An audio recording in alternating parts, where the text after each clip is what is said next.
Pour vous parler de Caravanier Pérou, donc la version, péruvienne, notre agence, sur place. Vous voyez Vico, que vous voyez ici à gauche, et que vous verrez mieux, je pense, dans la photo suivante. Voilà, ici en haut à droite.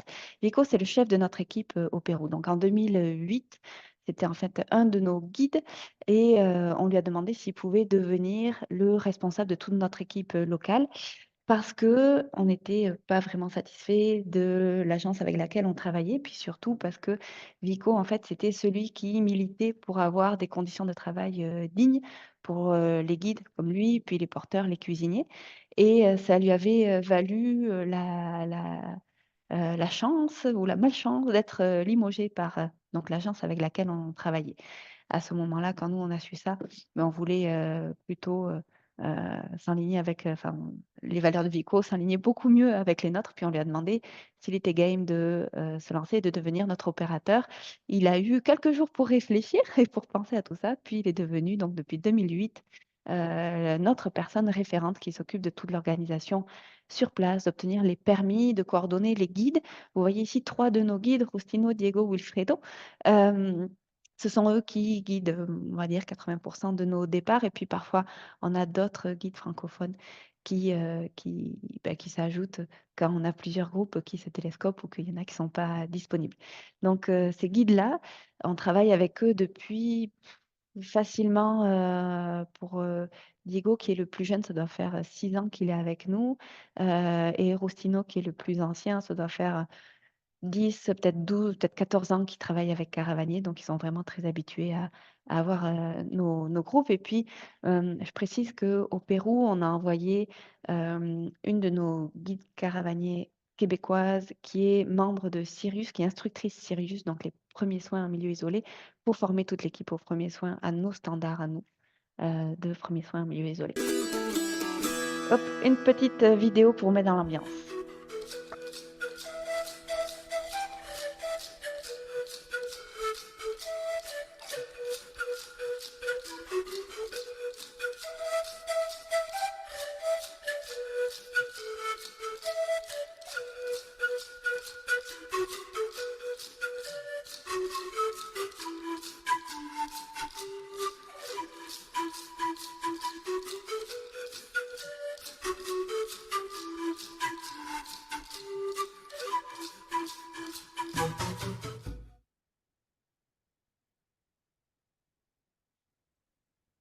Et voilà, c'est parti.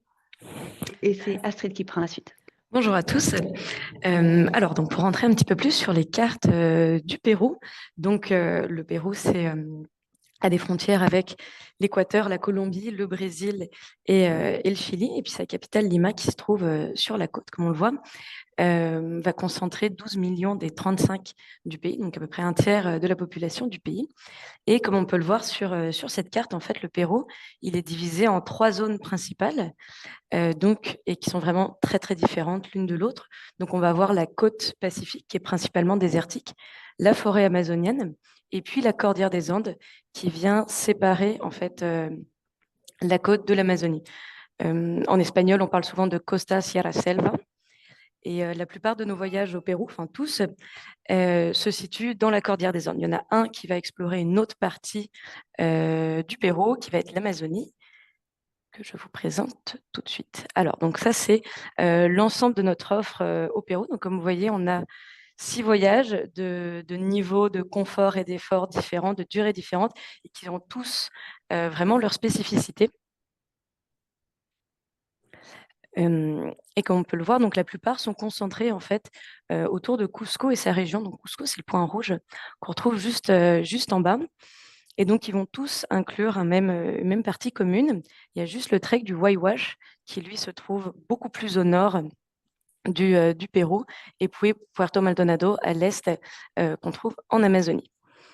Mais donc, tous nos circuits qui vont se retrouver autour de Cusco et la vallée sacrée vont être concentrés voilà, sur cette même partie. Donc, celui en Amazonie, comme je vous disais, donc c'est le seul qui vient explorer cette deuxième région du Pérou. Et c'est un tout nouveau voyage en Dolce Vita. Voici une petite vidéo de présentation.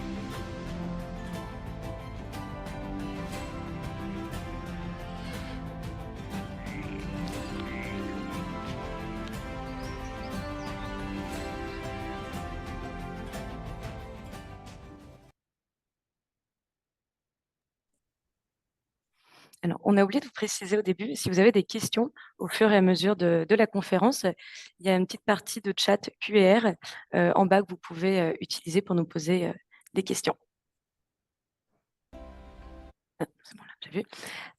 Donc, pour plonger un petit peu plus précisément dans ce voyage, c'est le seul dont on va aller plus dans l'itinéraire. Pourquoi? Parce qu'il est tout nouveau.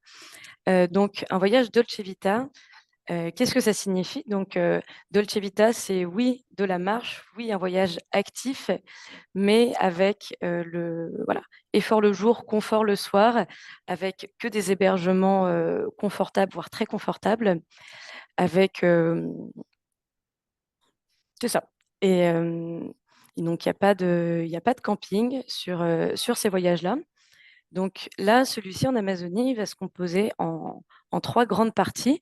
Donc 4 jours d'immersion en forêt amazonienne et ensuite la découverte de Cusco et de la vallée sacrée, puis l'arrivée au Machu Picchu par le chemin Inca et par la Porte du Soleil.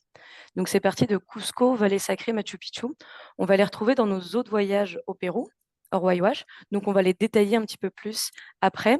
Et puis ils sont entre guillemets valables pour le reste de nos voyages au Pérou. Et c'est un voyage dont le niveau d'effort est accessible, donc qui s'adapte assez facilement pour des familles ou pour des groupes privés. Donc, qui dit Amazonie dit un des plus hauts lieux de la biodiversité mondiale, tant sur la faune que sur la flore. Et dans la jungle, on ne va pas retrouver les grands espaces comme en montagne, mais on va plutôt être sur cette densité en fait dans l'écosystème, de nombreuses espèces et puis notamment les espèces de plantes et d'arbres, il y en a de nombreuses qui ont des super pouvoirs. Donc, pendant ces journées d'immersion en Amazonie, on va notamment partir à la découverte des arbres éléphants, qui sont des arbres qui font parfois jusqu'à 70 mètres de haut. On peut retrouver des arbres qui vivent en symbiose avec des espèces d'insectes, ou par exemple le palmier qui est capable de se déplacer. Donc, et puis, il y a également donc, la faune qui est extrêmement variée. En Amazonie, on ne sait vraiment jamais ce qu'on va rencontrer. Donc, j'espère que vous serez chanceux durant ce voyage. Mais en tout cas, les espèces qu'on va quasiment être sûrs de rencontrer, ça va être des capybaras, des caïmans, des singes, des perroquets. Et puis après, voilà, toutes sortes d'insectes. Et puis, il y a également une journée qui est tout à fait spéciale, où on part au petit matin en bateau. Donc, vraiment, il fait encore nuit au moment où on monte sur le bateau. Et puis, on part remonter la rivière avec vraiment le lever du jour qui arrive sur la jungle. Donc, il y a toute cette brume qui s'évapore des arbres. Et puis, en fait, on arrive face à une falaise d'argile où en fait il y a des familles de perroquets, donc de perruches puis de perroquets, qui viennent en fait se nourrir de cette argile le matin pour venir nettoyer leur corps. Donc c'est un spectacle qui est complètement naturel et il y a rarement d'autres voyageurs sur cet endroit-là. Et donc on les voit approcher au fur et à mesure. Donc, voilà, donc ça, ce sont des spectacles naturels qui sont assez éblouissants. Donc voilà, ce dont je vous parlais, cette photo vient de là. Donc on a quatre départs cette année pour ce nouveau voyage et notamment le départ du 14 au 26 juin qui va inclure la fête de l'Inti Raymi, donc la fête du soleil chez les Incas et qui est la plus grande festivité des Andes. Et donc là, on va passer sur la suite de l'itinéraire, donc sur la partie de Cusco, Vallée Sacrée et Machu Picchu, qui une fois encore est commune aux autres voyages au Pérou. Donc on ne reviendra pas sur ces parties-là ensuite.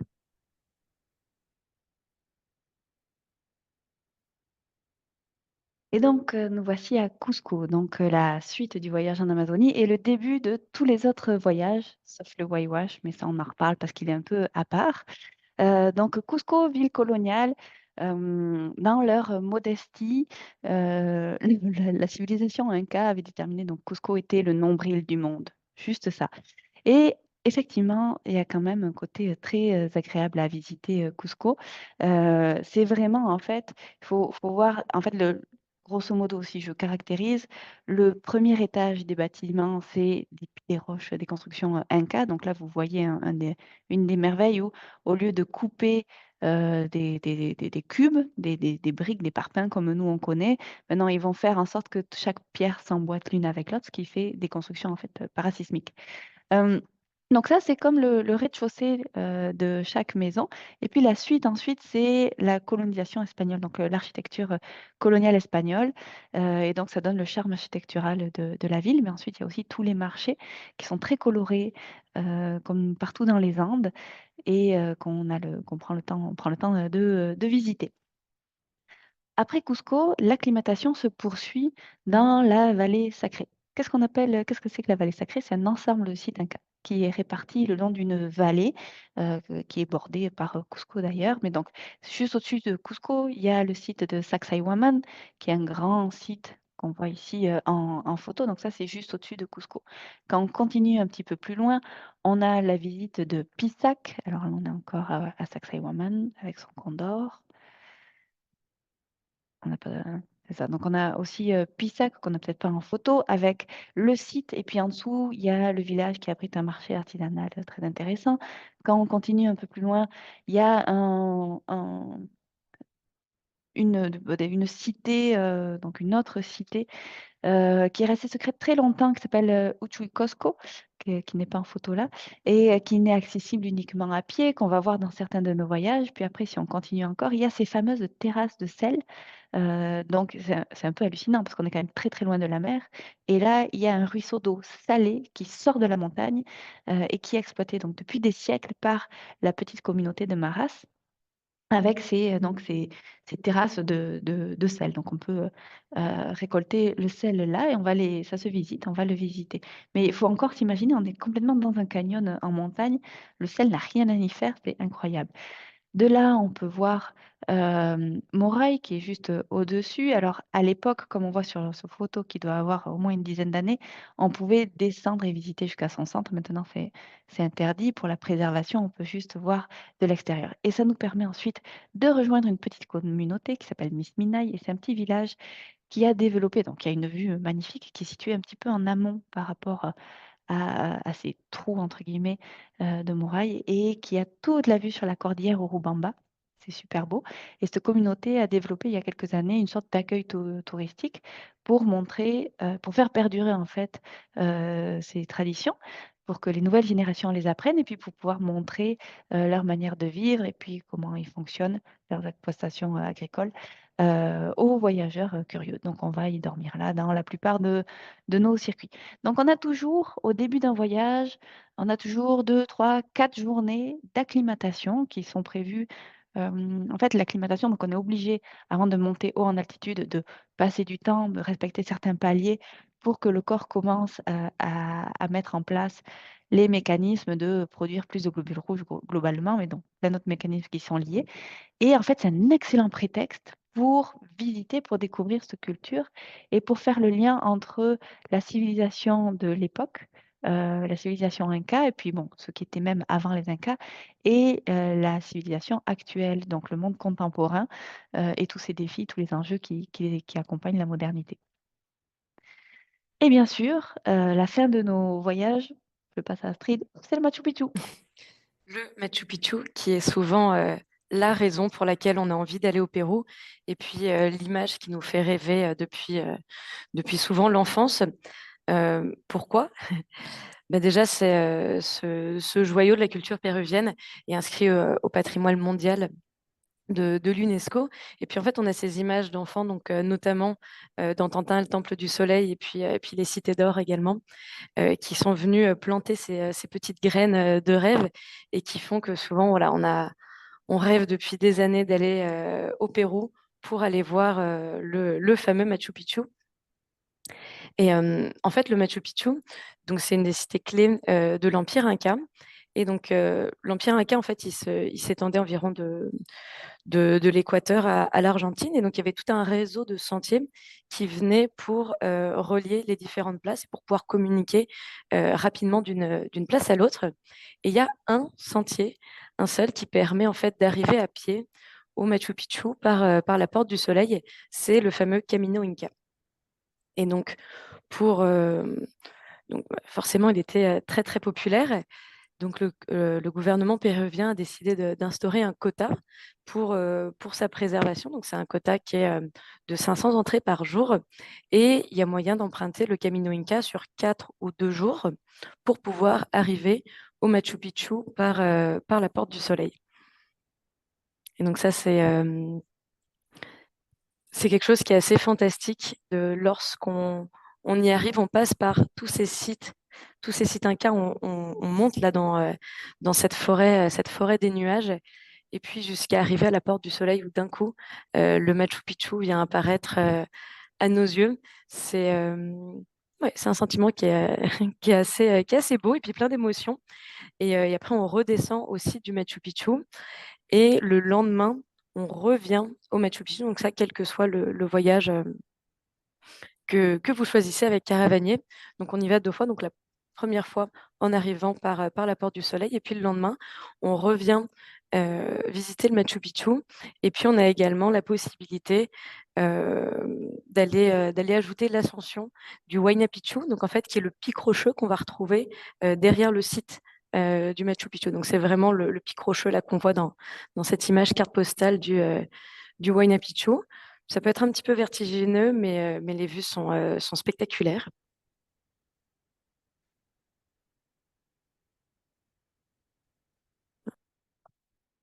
Et donc là, on va vous présenter donc, les circuits un par un. Donc, Astrid a déjà parlé de l'Amazonie, celui qu'on voit en bas à droite, donc qui, je le répète, inclut donc cette partie en Amazonie, l'immersion totale dans une nature luxuriante avec toute une faune, une flore incroyable à observer. Et après, donc, le monde Inca avec Cusco, la vallée sacrée, le Machu Picchu, bien sûr. C'est un voyage le plus confortable au Pérou, sans camping. Le prochain voyage dont je vous parle, c'est les sentiers Inca, en haut à gauche. Euh, mais si on regarde sur une carte, donc là, on est vraiment concentré dans le coin de Cusco. Ici, vous allez voir, ça y est, on voit ma souris. Donc, vous voyez le Machu Picchu ici au bout. Le sentier Inca, c'est le sentier en vert ici. On est dans ce qu'on appelle la cordillère Urubamba et on met 4 jours à peu près à faire ce circuit-là. Puis de là, on va aller prendre la dernière journée. Donc, en fait, ici, vous avez Ollantaytambo. Entre Ollantaytambo et le bas du Machu Picchu, il y a un train qui est rejoint en suivant la rivière. De Ollantaytambo, après les 4 jours de marche sur le sentier Inca, on va aller prendre la dernière journée du chemin Inca pour arriver à pied au Machu Picchu. C'est le kilomètre 104, ça s'appelle, c'est comme ça que le départ s'appelle. Et c'est une journée pour arriver à pied au Machu Picchu. Dans nos autres circuits, vous voyez en orange, c'est notre trek de Salcantay. En rouge, vous voyez le trek du chemin Inca classique, officiel. Celui-ci, il est écrit, on ne peut pas le réinventer. C'est le chemin en rouge. Nous, on a opté pour la version longue, on vous en parle un petit peu plus tard. C'est le Salcantay. Donc, on contourne le Nevado Salcantay, on contourne la montagne Salcantay, puis on rentre ensuite sur le chemin Inca, ce qui nous donne les deux côtés, en fait. Le côté très sauvage dans les montagnes où parfois on voit quelques communautés, mais vraiment très réduites. Et puis les millions de pierres historiques taillées par les Incas, aussi bien dans les escaliers que dans les sites, qui bordent le chemin Inca ici en rouge. Et puis bien sûr, on arrive à pied au Machu Picchu. En bleu, vous avez ici le trek de Choquequirao, qui est complètement exceptionnel. Et puis Astrid vous en parle un peu après. Et vous voyez donc Cusco, puis toute la vallée sacrée, c'est ici, donc avec Pisac, dont je vous parlais. La communauté de Mara, c'est juste un peu au nord, il y a Misminay, enfin un peu au-dessus, il y a Misminay. Voilà. Donc là, premier voyage, hop là, c'est hop là, les sentiers Incas. Donc c'est notre voyage qui est le plus réduit, à part celui de l'Amazonie, bien sûr, mais dans les voyages de trek, c'est notre voyage qui est le plus court en termes de marche. On a en fait 6 journées de marche, une pour aller voir le fameux Uchuy Cosco, ce petit Machu Picchu, euh, c'est comme oui, c'est ça, Le c'est le petit petit, Cusco. le petit Cusco, pardon. Oui, ça veut dire en quechua, petit Cusco, littéralement. Voilà. Donc, Uchuy Cosco qu'on fait à la journée dans la période d'acclimatation. Ensuite, on a nos 4 jours sur ces sentiers ici qui relient plusieurs communautés. Et ensuite, on embarque pour le chemin Inca. Il n'y a que 3 nuits sous tente dans ce circuit. Donc, c'est ce qu'on appelle notre confort épicurien, parce qu'il y a une majorité de nuits en dur dans des chambres où vous êtes toujours à deux par chambre, et puis donc trois petites nuits sous tente. Et on va passer quand même des cols qui dépassent les 4 000 mètres. Il y a deux cols au-dessus de 4 000 mètres. On va aussi peut-être passer par des eaux thermales, ça dépend.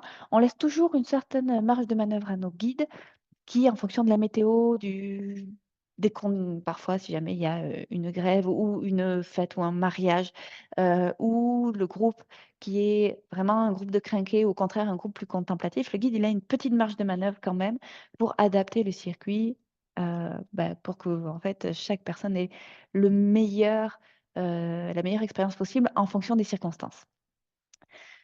On n'est jamais très loin des glaciers quand on est au Pérou. Et donc, chaque montagne, en fait, est sacrée dans la culture quechua, donc le Pérou moderne, mais bon, le Pérou des Incas aussi. Ça s'appelle des apus, et ce sont les montagnes sacrées. Donc, en 5 jours, 5, 6 jours de trek, c'est vraiment le voyage qui nous permet le plus peut-être de rencontres et qui nous permet plus, pour- comme pour une approche des montagnes en altitude, c'est ça, le voyage le plus indiqué. Ce qui est fascinant, c'est que quand nous, on marche, on fait quand même pas mal d'efforts. C'est en moyenne 5, 6 heures par jour. On peut avoir des dénivelés qui montent jusqu'à entre 500, 800, parfois même 1 000 mètres dans la journée, mais généralement, ça va être plutôt autour de 800 mètres. Voilà, on est comme équipé avec nos sacs à dos, nos bâtons de marche. Puis, on a cette conscience qu'on fait un trek et qu'on est dans l'effort. Et puis là, on croise une madame qui, elle, est montée au lever du soleil pour surveiller son troupeau d'alpagas, de lamas, de brebis. On croise les enfants qui vont à l'école et puis eux qui courent dans les sentiers pour se rendre. Et puis eux, ils sont en chanclas, c'est comme des gougounes version péruvienne, alors que nous, on a nos bottes de marche, etc. Donc, ça nous permet quand même de rencontrer pas mal de monde. C'est assez intéressant. Les campements sont souvent installés dans les cours de récréation de l'école ou à proximité de certains hameaux. Puis on a des campements qui sont un petit peu plus haut dans la montagne où là, c'est qu'on cherche les zones plates pour installer les tentes, puis avec de l'eau à proximité. Là encore, ça nous permet de belles rencontres. Ici, c'est le campement près des eaux thermales, donc de l'eau chaude qui sort de la montagne avec des piscines qui ont été aménagées. Voilà. Astrid va nous dire lesquelles sont déjà ouvertes. Oui, merci beaucoup, Julie. Bah, effectivement, là, toutes ces dates sont ouvertes avec plusieurs personnes déjà inscrites. Donc, sur nos voyages sont en cours de confirmation. Et ce voyage a également les dates donc, du 14 au 26 juin qui permettent également de participer à l'Inti Raymi, comme j'évoquais tout à l'heure, qui est la plus grande fête des Andes. Et donc, il y a un voyage qui est un petit peu la version évoluée de celui des Sentiers Incas. C'est le voyage de Laosangaté. Donc, pourquoi c'est sa version évoluée? Simplement, c'est parce qu'en fait, l'itinéraire va être assez commun à celui que vient de vous expliquer Julie, mais avec un trek de 6 jours à la suite autour du massif de la Hossangate. Donc, on va arriver au début donc, à Cusco, puis tous ces jours d'acclimatation dans la vallée sacrée, puis le trek dans la cordillère de l'Urubamba. Cette fois-ci, on ne va pas le faire en 4 jours, mais juste en 3 jours. Après, on va parcourir le dernier tronçon du Camino Inca et arriver au Machu Picchu. Et après ça, on va aller faire le tour du massif de la Hossangate. Donc la Hossangate, c'est un apu, donc une montagne sacrée chez les Incas. C'est également un des plus hauts glaciers tropicaux au monde, donc qui culmine à 6384, il me semble. Et donc on va faire le tour pendant 6 jours de tout le glacier. Donc on va avoir des vues absolument spectaculaires au fur et à mesure. C'est un voyage qui est assez exigeant.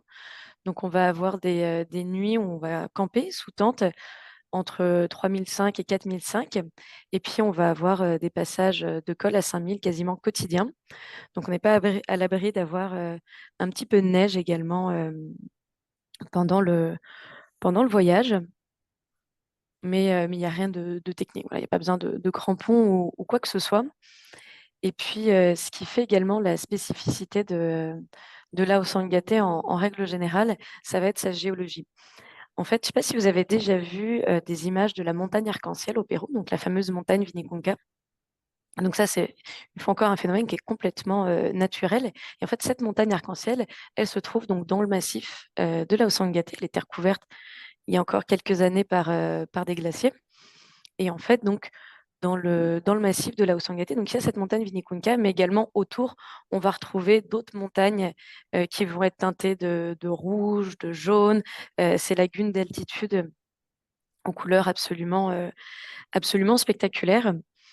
Et on dit souvent chez Caravanier que ça va être notre voyage le plus complet, entre guillemets, au Pérou, car il va autant comprendre donc la partie culturelle de Cusco, la vallée sacrée, également avec une nuit dans la communauté de Miss Minay, et puis également la découverte de la cordillère de l'Urubamba et le Machu Picchu par le Camino Inca, et puis un vrai beau trek de montagne comme on les aime au pied des glaciers.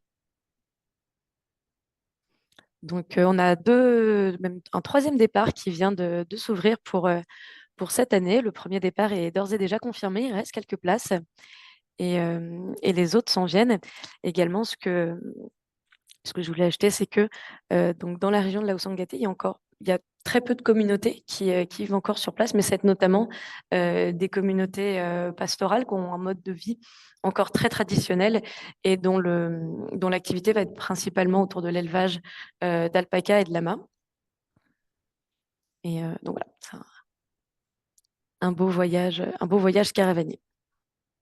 Tu as dit que c'était quelle date? Je reviens en arrière. Quelle date est déjà confirmée? Ah oui. Et c'est la date du 16 avril qui est d'ores et déjà confirmée. Merci. Super. Voyage suivant dont on vous parle, c'est le Salcantay et le chemin Inca. Donc notre version, ce que nous on appelle la version longue du chemin Inca. Je ne sais pas si vous vous souvenez la carte tout à l'heure. Euh, le Salcantay, c'est donc encore une fois un Apu, une montagne sacrée parmi les plus hautes du Pérou, et c'est celle-ci ici qu'on voit toute blanche. Notre idée est vraiment d'aller contourner en 4 jours de trek. On contourne ce Salcantay et au bout de ces 4 jours-là, en fait, on rejoint le fameux chemin Inca qui va nous permettre en 3 jours de marche supplémentaire d'arriver à pied au Machu Picchu. Donc ça nous fait 7 jours de randonnée après l'acclimatation, bien sûr, dans les 7 jours pendant lesquels bon, on est en campement. Alors, on n'a pas précisé, mais quand on est en trek, tous nos treks, tous nos treks au Pérou, vous ne portez que les affaires de jour dans votre sac à dos et le reste des bagages va être transporté soit par des porteurs, soit par des ânes ou des mules en fonction des circuits puis des autorisations qu'on a en fait sur le long du parcours. Donc pour le Salcantay, les 4 premiers jours, on a effectivement toute la logistique qui est transportée par des mules. Euh, pour, euh, pour contourner. Par contre, quand on rentre sur le chemin Inca, les mules n'ont pas le droit de passer. Donc là, des porteurs nous rejoignent et puis vont continuer à transporter la suite de la logistique. On a choisi le Salcantay. Il y a des routes, comme il y a un autre trek classique qui propose le Salcantay en 5 jours, généralement, dans les autres agences, qui contourne plutôt par le nord-ouest, alors que nous, on le contourne par le sud-ouest, cette fameuse montagne. Ça veut dire qu'on ne prend pas les mêmes vallées et ça veut dire qu'on est tout seul. Dans nos vallées, on est vraiment les seuls à camper là. Et on a comme cette sensation d'isolement absolument géniale. On n'est vraiment pas dans c'est ça, les autres campements, il y a comme vraiment plus de monde et c'est un peu moins plaisant. Là, nous, on est absolument tout seul face à la montagne. Il y a un village au début, comme une maison de berger un petit peu plus loin, au fur et à mesure. Il y a quelques maisons en fait de bergers qui sont réparties dans la montagne. Donc, on peut croiser un petit peu du monde. Puis après, on rejoint le chemin Inca qui est marquant par le nombre de marches. Il y a beaucoup d'escaliers. Les Incas, donc, comme disait Astrid de tout à l'heure, donc les Incas avaient créé de nombreux, il fallait bien circuler en fait. Donc, les gens de la place se déplaçaient à pied. Les chevaux sont arrivés plus tard, sont arrivés avec les conquistadors. Euh, donc, les gens à l'époque se déplaçaient à pied. Donc, il y avait tout un réseau de routes et de chemins, mais celui-ci était particulier parce qu'il leur permettait d'arriver au Machu Picchu, qui était une des villes les plus importantes. Et donc, ils ont construit partout où c'était possible des escaliers. Mais alors, il n'y a pas deux marches qui ont la même profondeur, la même hauteur. Il faut être prêt à tout. Puis parfois, ça monte, parfois, ça descend. Donc, c'est un petit peu plus exigeant sur les genoux, sur les cuisses et les mollets. Mais ça reste que dans l'ensemble, ce trek-là, celui du Salcantay, si on doit comme les comparer en termes de difficulté, le sentier Inca, donc celui de l'Amazonie, c'est le plus accessible. Sentier Inca, c'est comme une petite coche au-dessus parce qu'on a plus de jours de marche, puis on est quand même en altitude. Donc 5-6 heures par jour pendant 6 jours, donc une journée, 4 journées, une journée. Aosangaté, c'est une grosse coche en plus parce que c'est quasiment le même que le sentier Inca plus le trek de 6 jours en plus qui est vraiment très haut en altitude. Le trek du Salcantay, il vient s'insérer entre le sentier Inca et l'Aosangaté en termes de difficulté. Tout comme les sentiers Inca, ça peut être un bon premier trek en altitude. Ça peut être, bon, c'est un très bon premier trek au Pérou aussi. Euh, Aosangaté, on va le conseiller peut-être un peu plus pour des gens qui ont déjà fait des treks, au moins des treks, voire déjà vu l'altitude, parce qu'il est vraiment plus exigeant. Camino Inca, donc quand on rentre sur le chemin Inca, il y a des porteurs. On a vraiment, puis j'ai pas beaucoup mis l'accent tout à l'heure sur la présentation d'équipe dessus, on a vraiment travaillé avec Vico, donc le chef de notre équipe sur place, depuis des années pour que les conditions de travail de nos porteurs soient dignes. Et ça fait toute une différence. Donc, si à un moment donné, vous comparez avec d'autres agences, il faut vraiment comparer le comparable. Donc, vraiment aller se renseigner sur quels sont, bien sûr, les salaires, quel est le poids maximum donné aux porteurs. On est une des rares agences qui suit les limitations officielles, en fait, de poids.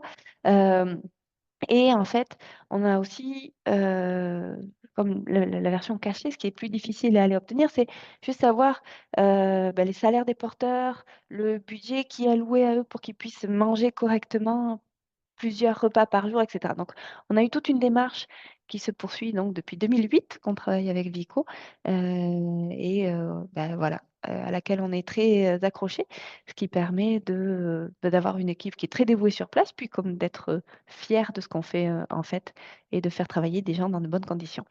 On n'a pas dit, mais au Pérou, on mange extrêmement bien en camping.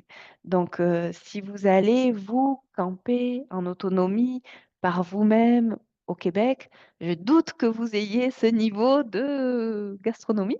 Donc, pour des conditions de camping, on a toujours 3 services en fait dans les repas. Donc, le matin, il y a des protéines à profusion.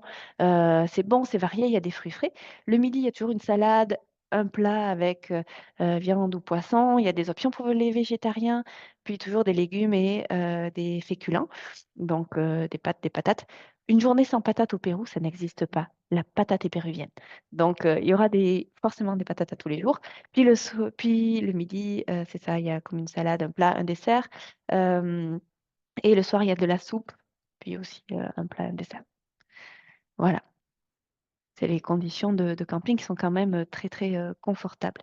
Et donc, notre fameux chemin Inca qui s'élève progressivement jusqu'au Machu Picchu, ça fait en fait, comme ça monte, ça descend, pour traverser les vallées.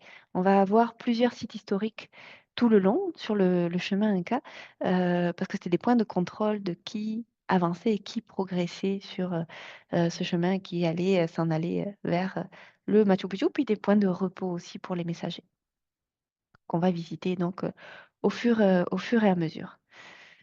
Ce chemin, en fait, le chemin Inca, comme vous disiez Astrid tout à l'heure, il y a un quota qui est impliqué. Donc, ça veut dire que nous, quand on rentre au 5e jour, après nos 4 jours autour du Salcantay, quand on rentre le 5e jour, donc c'est vraiment consécutif. C'est-à-dire que, à part la logistique qui diffère, il n'y a pas, c'est un seul trek de 7 jours avec 2 parties, mais c'est vraiment un seul trek. Donc, le 5e jour au matin, on rentre, on doit présenter un permis. Les permis, ils sont réservés de manière nominative, c'est-à-dire qu'on ne peut pas réserver pour tous nos départs qui sont affichés, on ne peut pas réserver d'ores et déjà des permis, il nous faut des numéros de passeport et les noms, les dates de naissance de chaque personne. Euh, il faut aussi, il y a un quota de 500 permis par jour, il faut aussi un permis pour chaque guide, chaque porteur.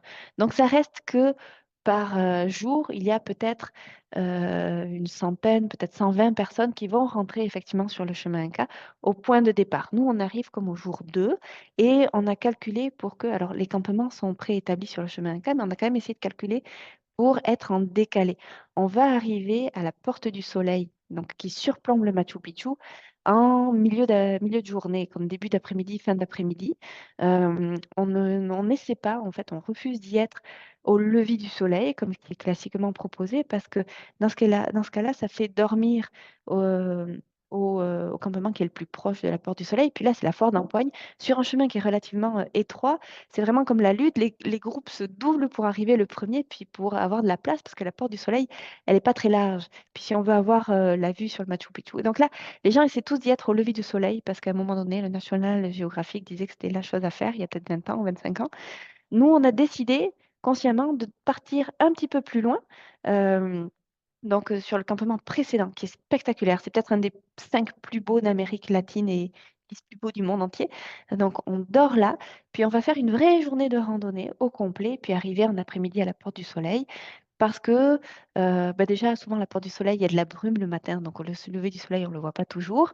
Et puis, parce qu'en fait, on n'est pas tout seul, mais on est quasiment seul, on a de la place, on a le temps de savourer cette expérience-là, et ça change tout. Et comme disait Astrid tout à l'heure, donc on arrive après de la Porte du Soleil, il y a encore 1 heure de marche pour arriver au Machu Picchu.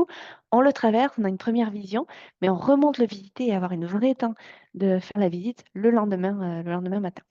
Et donc, ce que je disais par rapport aux permis, c'est que les permis, ils sont mis en vente en septembre de l'année précédente. Donc là, les permis, ils sont déjà. Quand il n'y a plus de permis, on ne peut plus opérer, on ne peut plus rajouter de monde.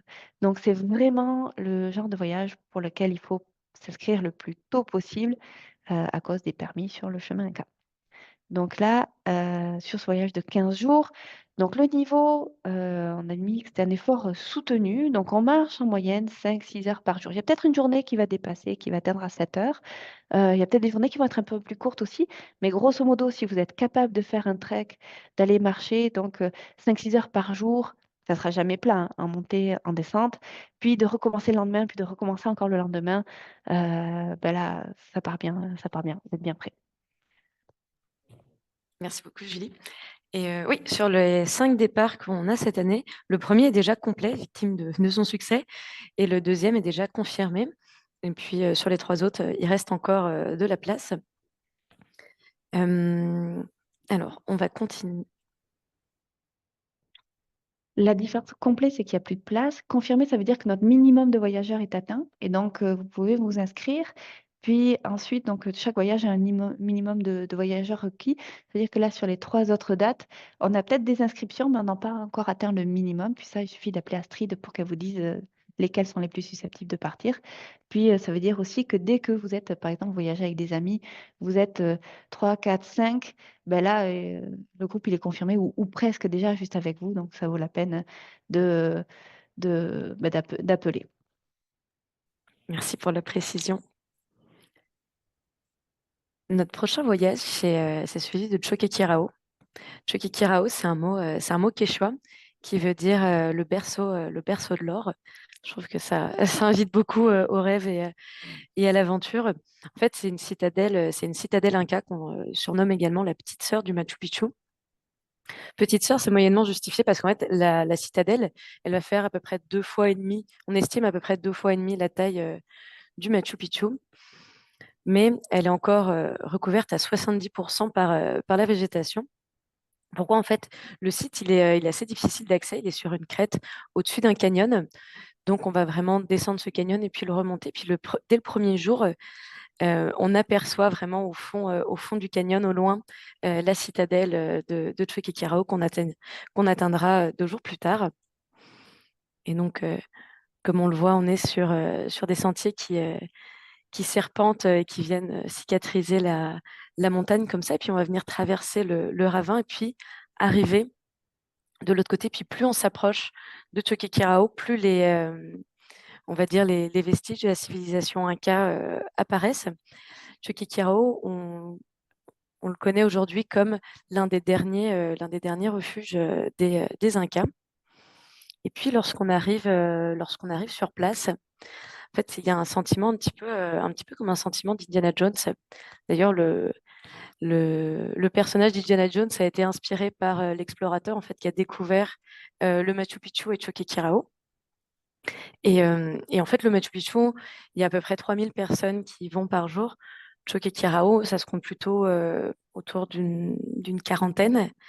Donc, on arrive vraiment dans cette cité Inca, encore peu connue, et où on peut aller se promener librement.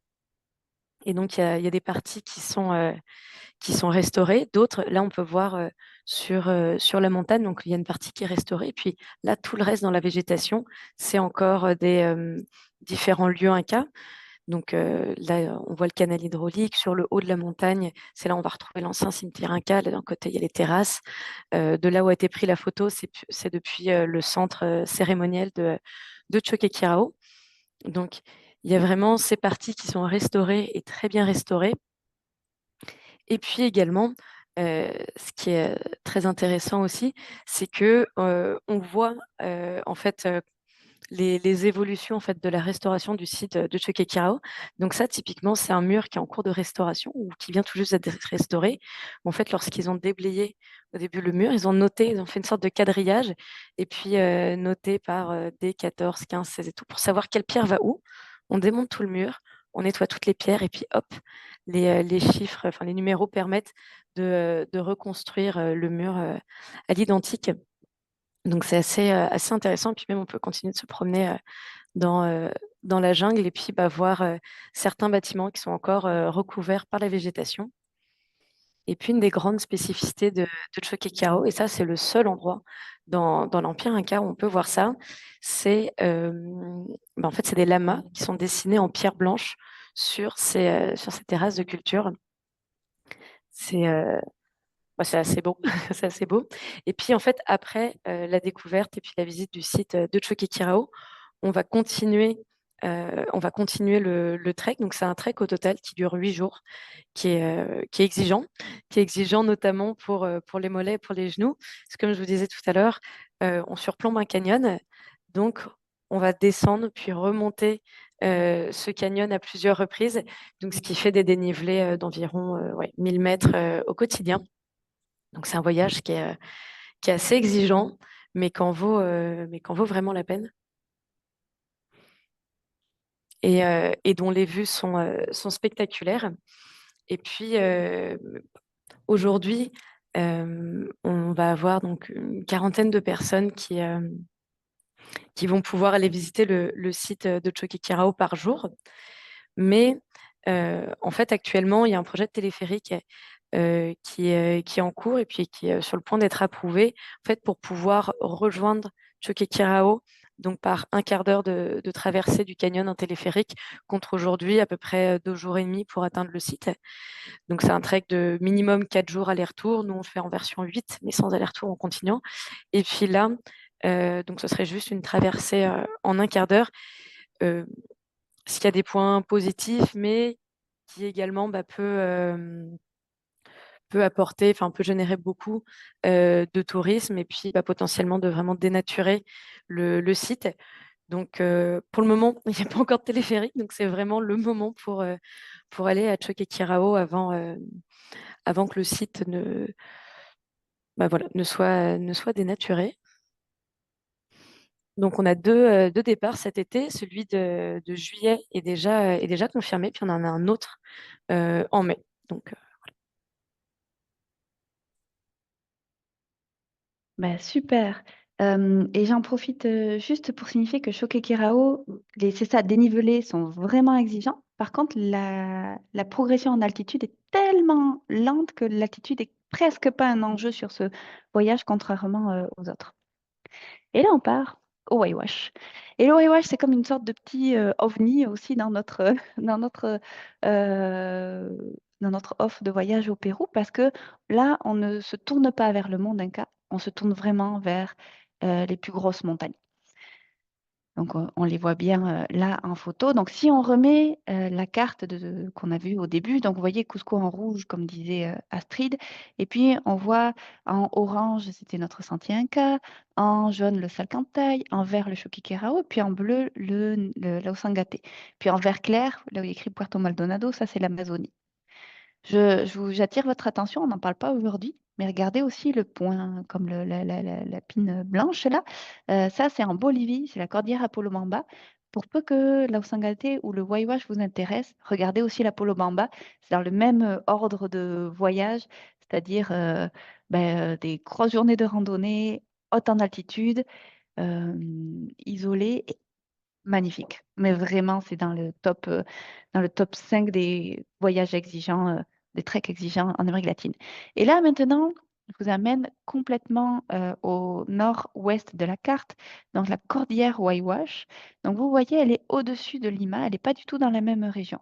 Ce qui fait que dans ce voyage-là, quand on arrive à Lima, on va directement aller à Huaraz, qui est la ville qui est juste au nord de la cordillère Waiwash et qui est notre point d'accès. Ça veut dire qu'on n'inclut pas la partie Cusco, la vallée sacrée et tout ça, mais on a proposé comme une extension, donc un programme déjà ficelé qu'on vous propose qui prend 5 jours, puis que Astrid peut vous faire pour vous. On aurait tendance à vous conseiller de le faire avant le trek, comme ça vous acclimate et c'est euh, quand on est bien acclimaté, c'est quand même 50% comme d'assurance que ça va bien se passer sur le trek et qu'on va avoir du plaisir. L'idée, c'est quand même d'avoir du plaisir dans ces voyages. Donc, c'est important d'être bien préparé. Ce qu'il faut savoir, c'est que cette année, il y a une compagnie aérienne qui opère un vol par jour entre Lima et Huaraz. Il n'y en a qu'un seul par jour. Il faut absolument qu'on l'ait. Donc là, on a un enjeu. Il faut s'inscrire le plus tôt possible pour être sûr d'avoir de la place dans l'avion.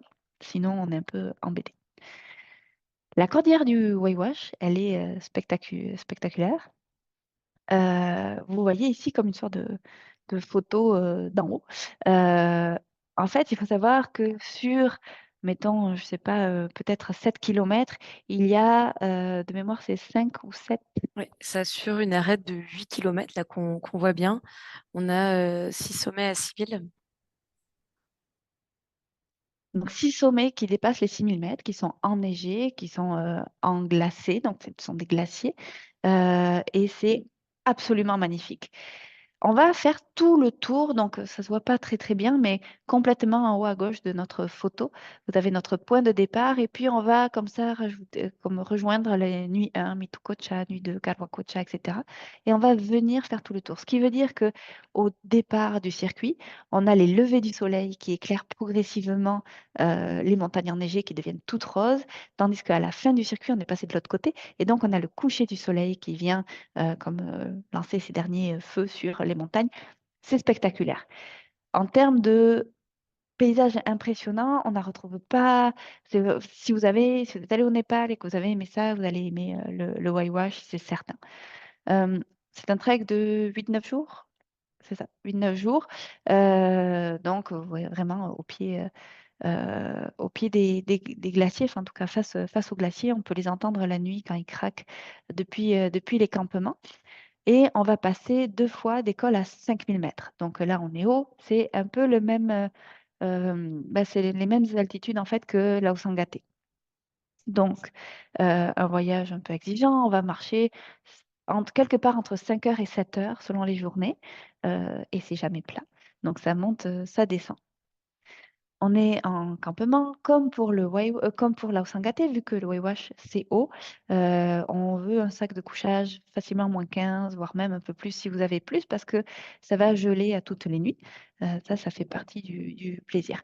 On a toute une partie d'acclimatation, donc on ne pourrait pas y aller sans s'acclimater, qu'on fait donc dans la région de Huaraz et la Cordillère Blanche, peut-être que vous en avez déjà entendu parler, et puis ensuite en allant vers notre point de départ on a aussi, comme on peaufine notre acclimatation. Donc, ça, c'est plutôt, on est comme en bas, vous voyez les petites tentes qui sont en bas près de la rivière, en dessous des lacs. Ça, c'est notre dernier campement. Je vous montre juste des photos parce qu'en fait, moi, dans les treks que j'ai fait en Amérique latine, ça fait partie de mes gros coups de cœur. Euh, pour ceux qui aiment vraiment cet aspect haute montagne, l'aspect rencontre, l'aspect historique est beaucoup moins poussé que dans nos autres voyages au Pérou. C'est un très bon complément si vous êtes déjà allé au Pérou. Mais pour ceux qui ont comme vraiment le goût de sentir un trek d'envergure en montagne, c'est le bon voyage. En termes de difficulté, il vient se situer autant que ça va être comme Laosangaté, ça va être le même effort que Choquequirao, sauf que Choquequirao n'a pas l'altitude qui vient avec. Donc, il y a comme un petit enjeu de plus. Laosangaté et Waiwash, ça va être relativement similaire. Laosangaté va avoir plus de rencontres, va avoir cette approche de la civilisation inca. Waiwash, c'est vraiment le monde de l'alpinisme au Pérou. Et là, on a 2 départs cette année, donc en début et puis en fin de saison. Les deux sont confirmés, donc vous pouvez vous inscrire. Et donc là, on a un quiz pour vous. Euh, on aimerait bien vous faire gagner un voyage, un tirage au sort, mais comme on ne vous voit pas, eh ben, on ne peut pas vous faire gagner le voyage. On est désolé, sinon celui qui avait tout bon a gagné un voyage. Mais on ne vous voit pas. Donc, quel trek choisir pour de belles rencontres plutôt court? Alors là, vous ne pouvez pas répondre parce qu'on ne vous voit pas. Vous pourriez le mettre dans l'option discuter. QR, c'est vraiment pour les questions-réponses, puis on va aborder ça à la fin de notre quiz. Mais là, si quelqu'un a la réponse, vous pouvez le mettre dans discuter. Comme personne n'a la réponse, ben, c'était les sentiers Incas. Alors, dans notre quiz, tout n'est pas si noir et si blanc, hein. Il pourrait y avoir plusieurs bonnes réponses, mais c'est comme le trek le plus court avec de belles rencontres, sentiers Incas. On n'a pas précisé, mais dans le voyage en Amazonie, il y a quand même de la marche. Ça reste un voyage très actif. On a plusieurs journées de randonnée. On va voir des sites Incas qu'on ne peut atteindre que à pied. Donc, ça pourrait être aussi un voyage avec des journées de randonnée et de belles rencontres. Euh, J'arrive pas à lire pardon, la question parce que j'ai quelque chose qui s'affiche sur l'écran. C'est un trek un peu plus long avec l'arrivée à pied au Machu Picchu, alors qui a la réponse dans l'onglet discuter. Si personne n'a la réponse, on va la donner. Arriver à pied au Machu Picchu, finalement, c'est quasiment tous, mais un peu plus long. C'est comme notre arrivée vraiment sur le chemin Inca, c'est le Salcantay et les chemins Inca, celui-ci. Euh, le trek qu'on pourrait considérer comme le plus concret, parce qu'il y a de belles rencontres, il y a vraiment des hauts sommets, il y a une approche un peu atypique de la nature, c'est Laosangaté. On est quand même très proche des glaciers là aussi. Donc, très complet. Pour l'histoire et les mollets, si vous avez suivi, Astrid vous a aidé, elle a placé le mot mollet quand elle en a parlé. C'est le Choquequirao, parce que là, vraiment, au lieu de longer les champs de montagne, eh bien, on traverse les vallées, donc on descend, on monte, on descend. Et le côté incroyable de ce Choquequirao. Le plus proche des glaciers, alors là, c'est discutable. On a mis le Waiwash, parce qu'on avait déjà mis ailleurs Laosangaté, mais franchement, Laosangaté, on a aussi les glaciers au bout du campement. Ça s'équivaut pour le plus proche des glaciers. Et pour l'immersion dans la nature et dans la nature luxuriante, évidemment, c'est notre voyage en Amazonie. Donc là, on vous les laisse en vue. On a plusieurs questions-réponses. Donc, on va y aller par ordre. François qui revient du Cap-Vert et vous aviez fait les hautes routes. Est-ce que c'est du même calibre ou plus difficile que les treks au Pérou? Alors, nous, on ne propose pas le Cap-Vert. Après, on le connaît, nous, personnellement. Ça dépend vraiment de quel trek vous avez fait au Cap-Vert. Mais la notion que vous n'avez pas au Cap-Vert, c'est l'altitude. Puis ça va venir jouer. C'est-à-dire que pour le même euh, sur la carte, en fait, si on regarde objectivement le nombre de dénivelés, d'heures de marche, etc., et quelque chose qui serait comparatif, le niveau va être supérieur au Pérou à cause de l'altitude et du fait et de l'impact que ça a sur le corps. Donc, en fait, appelez-nous, on étudie avec vous comment vous marchez et tout ça, puis Astrid, elle réussit à vous orienter, mais après, vous devez vous connaître aussi quand même. Si vous êtes capable de marcher 8, 9 jours avec du bon dénivelé, que vous n'avez pas peur du froid et que peut-être vous avez déjà une première expérience ou pas en altitude, regardez quand même nos voyages comme Choquequirao, Waiwash, Osangate. Si vous voulez quelque chose d'un peu plus relax, regardez Santiago, Salcantay. Puis si vous voulez powered camping et vraiment avoir ces deux mondes complètement différents, l'Amazonie, c'est le mieux. Magali qui demande quel est notre plan de sécurité si jamais nous avons des difficultés en lien avec l'altitude. Alors, l'altitude, c'est un gros morceau. On fait beaucoup de prévention. Dans la liste d'équipements, on vous demande d'avoir les médicaments qui sont liés au traitement du mal aigu des montagnes sévères. Euh, Normalement, quand on a une acclimatation qui tient la route, qui suit les normes que disent les alpinistes et les médecins spécialisés en haute altitude, on n'a pas besoin de les prendre en prophylaxie. Donc, on n'a pas besoin de les prendre en préventif. Ceci dit, on vous demande de les avoir quand même. On a plein de choses à appliquer, le fait de boire beaucoup, de savoir se reposer, de ne pas pousser trop la machine. S'il devait y avoir quelque chose relié à l'altitude ou juste parce que vous trébuchez, ce ne serait pas de chance, on le souhaite à personne, mais une entorse, n'importe quoi, on a des systèmes d'évacuation. Quand c'est des treks où on a des chevaux d'assistance, bon ben là, vous embarquez sur le cheval jusqu'à ce que, y ait une route où une ambulance peut venir vous chercher. C'est jamais simple l'évacuation, en haute montagne.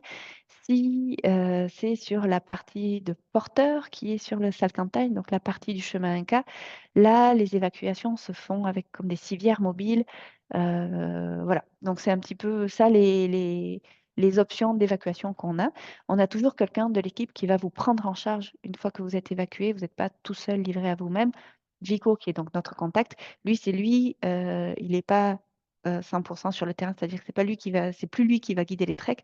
Lui, il s'assure que toute la logistique fonctionne, et puis c'est lui qui s'assure de faire le lien, puis de prendre en charge ceux qui ont besoin d'être évacués. Puis ça peut arriver, même au plus en forme, pour tout ce qui est lié à l'altitude. N'hésitez pas à partir une journée ou deux de plus, ça vous met plus de chances de votre côté. Juste le fait de rester une nuit de plus à Cusco, puis c'est magnifique Cusco, donc ça vaut la peine. Magali qui nous demande s'il y a des parties plus techniques dans le trek du Waiwash. Pas besoin de crampons. C'est pas technique. C'est sûr que les départs en... Tu me dis, hein, si tu veux, parce que je parle beaucoup, mais c'est sûr que les premiers départs comme en mai, il risque d'y avoir un petit peu de neige. Peut-être que ça peut être malin si vous avez des micro-crampons, là, les petits spikes, de les prendre. Mais, et encore, c'est très ponctuel, ça fond normalement dans la journée. Mais sinon, non, c'est pas technique, il n'y a jamais besoin de mettre les mains. C'est vraiment un jeu du trek. Et puis Lily qui nous demande si l'effort modéré, qu'est-ce que ça signifie? Alors, c'est un effort, et c'est une très très bonne question. Merci Lily. Merci à tout le monde pour les questions. Sur notre site internet, puis j'espère que vous avez vu, c'est un nouveau site internet qui est en ligne depuis 10 jours. Donc, on espère que vous le trouvez aussi beau que nous. Vous pouvez on vous encourage à aller voir en fait la page Préparez votre trek, je pense qu'elle s'appelle comme ça, où là, les détails en fait, nos niveaux sont bien détaillés. Le niveau global prend toujours en compte et l'effort qu'on fournit et les conditions, les circonstances, le confort dans lequel on est. Parce que c'est vrai que faire, mettons, marcher en montagne 5 heures par jour avec des dénivelés de 800 mètres, ça n'a pas la même euh, c'est pas le même vécu si on le fait avec, il fait 20 degrés, on est en short et t-shirt, puis le soir on sait qu'on dort dans un hébergement, il n'y a pas d'altitude, dans ce qu'on va vivre typiquement en Europe ou même parfois au Maroc, que si ben, le soir on est sous la tente, le soir, la nuit, ça peut tomber à -10, -15 les températures, on a un accès limité à notre équipement, etc., etc. Donc, tout est à pondérer. Et puis finalement, comment on ressent un voyage et comment on ressent un niveau, ça va vraiment dépendre de comment vous êtes en forme à ce moment-là, dans quel état d'esprit vous êtes, et puis finalement de la météo, parce que s'il y a une journée de gros vent avec de la pluie qui se transforme en neige ou en grêle, on est comme dans une mini-tempête, même si nous, on y va toujours dans les bonnes périodes théoriques, ben, ça fait vraiment augmenter le ressenti de votre expérience. Donc, tout ça pour dire. que notre voyage en Amazonie, c'est niveau accessible. Ça veut dire que c'est un voyage très actif. On va avoir des journées de randonnée qui peuvent être de 4, 5, 6 heures, mais on va toujours bien se remettre le soir parce qu'on est toujours, il n'y a pas de campement, donc on est toujours dans des petites auberges, chez l'habitant, dans des lodges d'Amazonie ou dans c'est ça, des hôtels plutôt charmants. On n'est jamais dans le luxe chez Caravanier, on a préféré le charme, mais c'est toujours très propre, bien entretenu et tout ça, ça c'est sûr. Donc ça, c'est notre voyage en Amazonie. Le niveau comme un petit peu plus difficile que accessible, c'est notre niveau modéré. Ça veut dire que vous allez marcher en moyenne 5-6 heures, potentiellement une journée plus facile, une journée plus difficile, ça va dépendre, plus courte. C'est des moyennes de autour de 800 000 mètres de dénivelé. Mais c'est ça, modéré, c'est notre sentier Inca. On a une journée de randonnée, 4 jours de trek avec les nuits en hôtel, et puis après une autre journée de randonnée. Donc au final, c'est comme, à part ces 4 jours consécutifs, ben, sinon, c'est comme presque des randonnées à la journée. Donc ça, c'est notre niveau modéré. Attention, on passe quand même à 4 000 mètres, donc l'altitude va jouer. Puis ensuite, on continue à monter, on a le Salcantay, niveau soutenu. Donc là, c'est finalement les journées de randonnée, c'est les mêmes que pour le sentier Inca. Euh, donc, c'est les mêmes que pour les sentiers Inca, sauf que on en a plus. On marche 7 jours consécutifs, donc 6 nuits sous tente. Donc, c'est pour ça qu'on l'a coté un petit peu plus difficile. Et puis, en plus, bon, ben, il y a ces escaliers, ces marches que les Incas euh, avaient construits qui ne sont pas les endroits les plus hauts du trek.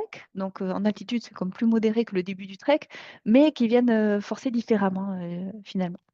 Puis après, on va avoir Choquequirao, Ausangate et Waiwash, qui ont été là, c'est noté soutenus, mais on pourrait les considérer comme exigeants. On va le corriger plus tard. C'est comme un entre-deux, mais grosso modo, encore une fois, au Pérou, c'est toujours autour de 6 heures de marche. Certaines journées vont être de 7 heures, parfois 5 heures, dans ces trois-là. Mais Choquequirao, c'est vraiment les dénivelés qui font la différence. Et puis Ausangate et Waiwash, c'est vraiment l'altitude qui font toute la différence, qui vont venir chercher un petit peu plus. Donc, je pense que ça donne un petit aperçu. Donc, si vous avez encore des réponses, qu'est-ce qu'on n'a pas abordé? Pour aller, on va pouvoir peut-être, hop, hop là, on est dans les questions. Pour aller au Pérou, il n'y a pas de vol direct. Ça, je laisse Astrid comme nous parler un petit peu des avions. Oui, tout à fait. Donc, pour aller au Pérou, donc, les débuts du voyage vont se passer soit à Cusco pour la plupart, ou à Huaraz ou à Puerto Maldonado. Donc, on va pouvoir aller de Montréal à Lima, généralement avec une escale aux États-Unis. Et puis après, de Lima, soit on prend un vol vers le nord, vers Huaraz, vers Cusco, ou alors vers l'Amazonie. On compte à peu près 1500, 1700 dollars en tout pour la portion aérienne, donc des voyages donc tant sur les vols internationaux que domestiques. On a une nouvelle question, c'est Sonia. Quel est le degré de difficulté de l'extension Machu Picchu comparé à celui du Waiwash et une idée du coût supplémentaire pour cette extension? Je laisse Astrid répondre. Merci beaucoup pour la question, Sonia. Donc, le niveau de difficulté, il va être modéré, environ modéré accessible par rapport à celui du Waiwash. On conseille de le faire avant le Waiwash. Et sur les 5 jours, donc ça va être une arrivée à Cusco, la visite de la vallée sacrée, l'arrivée, le dernier jour du Camino Inca, puis après, le lendemain, la visite du Machu Picchu et puis le retour à Cusco. Ça, c'est grosso modo le programme des 5 jours, donc assez similaire à ce qu'on va retrouver dans les autres voyages, mais en version un peu plus condensée. Et en termes de prix, donc comme c'est une extension, ça va dépendre du nombre de personnes dans le groupe qui vont choisir cette option. Donc, c'est une extension qu'on propose à partir de 2 personnes. Pour 2 personnes, on va être sur un tarif de 1500 dollars par personne. Et puis, à partir de 3, 4, 5, etc., le tarif est dégressif en fonction du nombre de personnes qui souhaitent faire cette extension de Cusco Machu Picchu avant Waiwash.